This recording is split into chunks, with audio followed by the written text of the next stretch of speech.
John, it's great to be here in Madrid with you at FYUZ. This is really kind of emerging as the preeminent Open RAN conference, and you have a number of speaking engagements over the course, so maybe you can give us a bit of a preview of what you're going to share with your colleagues. Great to see you here, and great to be back in Madrid. It's certainly a lot of discussion around Open RAN and what that means for the industry. You know, we've seen a lot of announcements with Nokia Ericsson in the last week or so about joining the Open RAN club.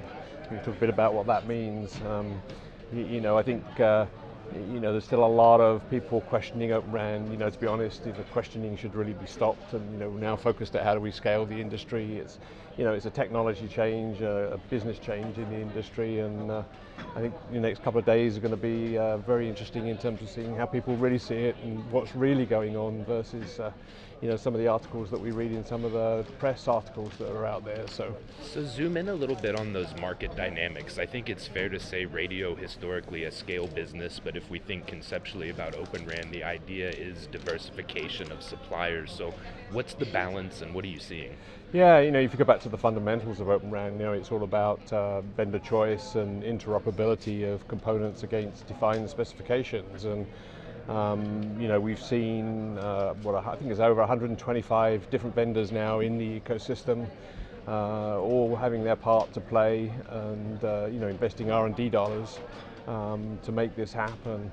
I think some of the announcements this week have been very from the likes of Ericsson, for instance. We're an Open RAN, but we'll not necessarily interoperate with everybody. And I think both Nokia, Ericsson, Samsung, both all need their feet holding to the fire in the sense of if they're in the Open RAN community, they should play the Open RAN game and build product to the right interface specs as the operators demand it, and allow interoperability to happen. And as soon as you've got one vendor saying I'm going to be a single Open RAN vendor, then that's not Open RAN. They can creep in there with their own design changes, and suddenly we'll go back to where we were 10 years ago with different specs on the radio front haul interface, and it'll no longer be open again. So it's down to the operators to hold people's feet to the fire.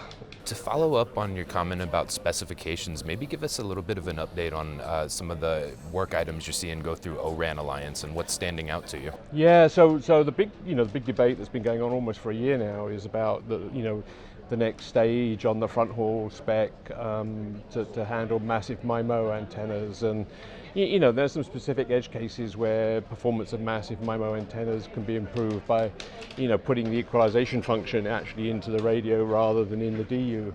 Now, at the end of the day, the whole purpose of Open RAN is against open interfaces and allowing the products to innovate. So, if you've got a better solution, fine, run it through the process. But it doesn't mean to say it's the best solution or it's the only solution, and the interfaces that are there for 7.2 today for simple radios and massive MIMO actually do work fine. And so, you're going to get into this edge case creep, if you like, about, which standard should I apply. The most important thing with all of this is backward compatibility. You can come out there and say, well, I've got a product that meets this new spec, but if you don't have a product that is backward compatible with the existing suppliers, again, the whole industry gets broken apart and it becomes proprietary again. And I think that's part of the game you're seeing with a couple of the vendors out there is to, how can I keep my proprietary piece out there and, hang on to a proprietary marketplace. And as I say, the operators have got to put a stop to it and, make sure this industry now stays open and products are certified before they go into the networks, and they're certified against the interface specs that are out there. So you used the word innovate, and if I look at the FYUZ agenda, there's a lot of innovation peppered through there. So help me understand, just because something is multi-vendor, just because something is interoperable, that's not necessarily delivering innovation. It's more about how you use that. Exactly. So tell me how you're thinking there. Yeah, and that's a very important point. The open RAN, open interface, you should be literally that, just the interfaces and how two products can plug and play. Right. The innovation then goes into how you build the product, and personally, I don't believe anybody should be specifying how you build those products. That comes down to, the R&D investment, finding better ways to do things, and eventually those products themselves will come apart, and some of those interfaces inside those products will need to be specified. for some of this, but we've got to avoid this. Well, we've got to specify every nut and bolt and every bit and byte of software such that everybody's just building the same products, because then we're getting into, well, why should I invest my R&D dollars in there? And because there's going to be no money in it. It's a race to the bottom. At the end of the day, the innovation is where companies will differentiate themselves, and Mavenir's done that over the years in terms of innovation with software and the ability to replace hardware blocks with software, and as the industry's evolved, and we're seeing that now in the RAN, and I think eventually things like acceleration software, acceleration cards will all disappear and become a piece of software. But as a when and how, who knows? But that's the nice piece about it is really how do you innovate and make that stuff happen and be different from another supplier. But you can still have a plug and play scenario to make it happen. And so for our colleagues who couldn't join us here in Madrid, what's the one thought you'd like to leave them with?